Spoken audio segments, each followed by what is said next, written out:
सीमास पुणेरी स्वाद मध्ये तुमचं सर्वांचं स्वागत आहे। चला आज आपण छान अशी कोबीची सुकी भाजी बनवणार आहोत।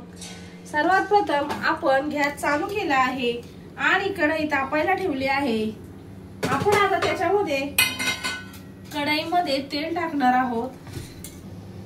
या प्रकारे आपण कढईमध्ये तेल ओतलं आहे। आता आपण 7 ते 8 हिरव्या मिरच्या 6 ते 7 लसणाच्या पाकळ्या बारीक चॉप करून टाकल्या आहे। आता आपण त्याच्यामध्ये 1 चमचा जिरे, 1 चमचा मोहरी छान असा आपण तेलामध्ये अर्धा मिनिट परतून घ्यायचं आहे। आता आपण त्याच्यामध्ये 1 चमचा हळद टाकून छान असं तेलात परतून घ्यायचं आहे। ही पाव किलो कोबी आहे, छान अशी बारीक कापून स्वच्छ धुवून घेतली आहे। सर्वात प्रथम आपण ती त्याच्यामध्ये ऍड करणार आहोत।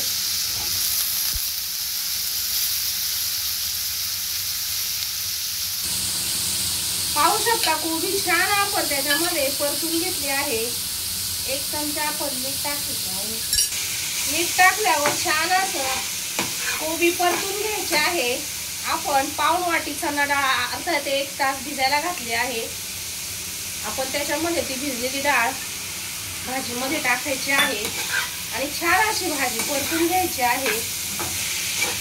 त्याच्यामध्ये आपण थोडंसं पाणी टाकायचं आहे। आपली डाळही छान शिजली पाहिजे। अगदी 5 ते 6 मिनिटात ही भाजी तयार होते। आता आपण त्याच्यावर 5 मिनिटं झाकण मंद आचेवर भाजी शिजून घ्यायची आहे। पाहू शकता 5 ते 6 मिनिटं झाले आहे। आपली भाजी कोबीची छान अशी शिजली आहे। आता आपण गॅस बंद करूया आणि भाजी काढून घेऊया।